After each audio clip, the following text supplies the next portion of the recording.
Okay, so we have the AR-15. Okay. That my face didn't go. AR-15 bolt carrier group here. I don't think it's all that great, but like I said, I'm going to do another extended video on there, and I'm going to show some steel-cased rounds compared to some varmint rounds and other brass-cased rounds at some concrete targets at about 200 yards away, just to show what accuracy is like with different rounds and the punching power of said rounds, and then to show you the functionality of the actual rifle with those rounds. And I'll even might throw in a couple mags there to where like the rounds are all mixed up, so we'll see how they can handle a multitude of different rounds. Instead of having one mag with this and another mag with that, we'll make it a little random there and see if the gun will actually function properly and run like the tool it's supposed to. So, but that's it for today. It's just a quick overview. Not too snazzy, but more videos to come. Southern Crow is out. Go. Southern Crow here, YouTubers. Today we're going to go ahead and we're going to review a Mossberg MMR Tactical 5.56 by NATO. So what we have here is a standard AR, tier 3 level. Not a fancy, just a basic AR. Did come with a 4-rail quad, and it's a free float barrel, 16-inch long barrel. I think the overall length of it is 18 inches for the rifle, 1821 maybe. It does have a complete flat top rail, and it did come with 2 iron sights. I guess your regular M16 iron sights. It does not have a front post, even though I do think you can add one on here. And this is a direct impingement rifle. It is not the gas rotating block or a short stroke piston. This is the old school way of doing it.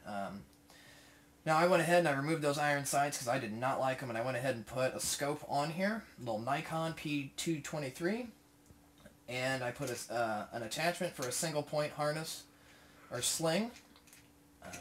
So, a couple things about this that I do not like though.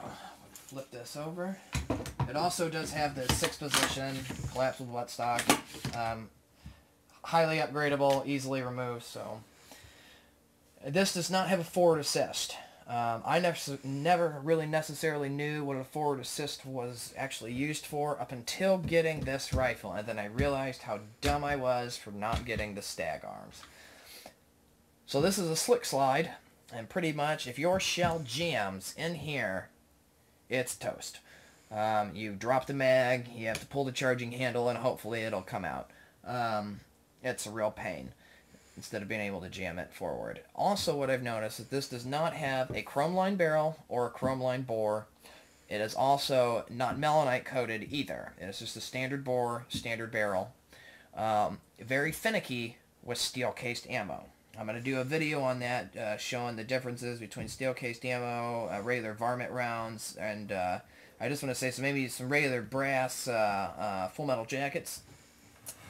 And so we're going to show the effectiveness of that in a different video about on a range about 200 yards out on some concrete blocks, and just to give you a little demonstration on what I mean by finicky and the problems that can arise with this. Now Mossberg is new to the game with ARs, and even though it's a cheaper rifle, I think you can pick them up for about $750. It does have the removable threaded barrel with the bird cage, and this is a 5.56, so it can shoot 223 and 5.56. A couple things that I did was I added the forend grip here, which has a removable piece down here, and I think I have matches and some other stuff stored in there. And the actual hand grip here contains a holder for 2 AA batteries. I believe they're AA batteries. It might be maybe a AA battery and a CV15 or something, whatever the red dot's used. And it does have a very large, very decent hand grip here.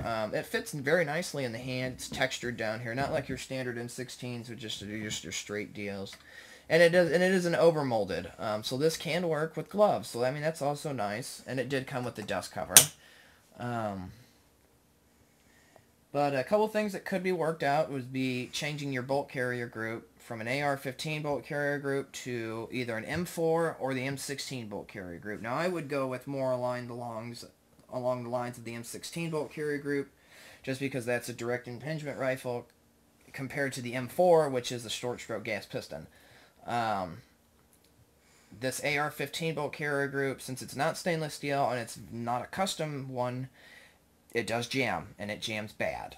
That's something that, I want to use this for hunting and other things. That's something I don't want happening to me, is that, I have to follow up on a shot, and I've got a jammed round. I got to drop mag, charge it, load mat back in, and then try and find the animal and follow through. Not going to happen. That animal's gone for the day. But when it warms up, we're going to go ahead and do a review on that and show you the functionality of this. But I hope you guys maybe enjoyed this video. And I will go through a few different things in the other video. I'm going to show a Caldwell brass catcher for the reloaders, so that way you know how tiresome it can get to pick up your brass. I'm going to show the functionality of this Nikon P23, and this is the BDC reticle. So it can go all the way out to 600 yards if necessary. I'm not Superman, so I don't think I'd ever shoot that far, but you never know.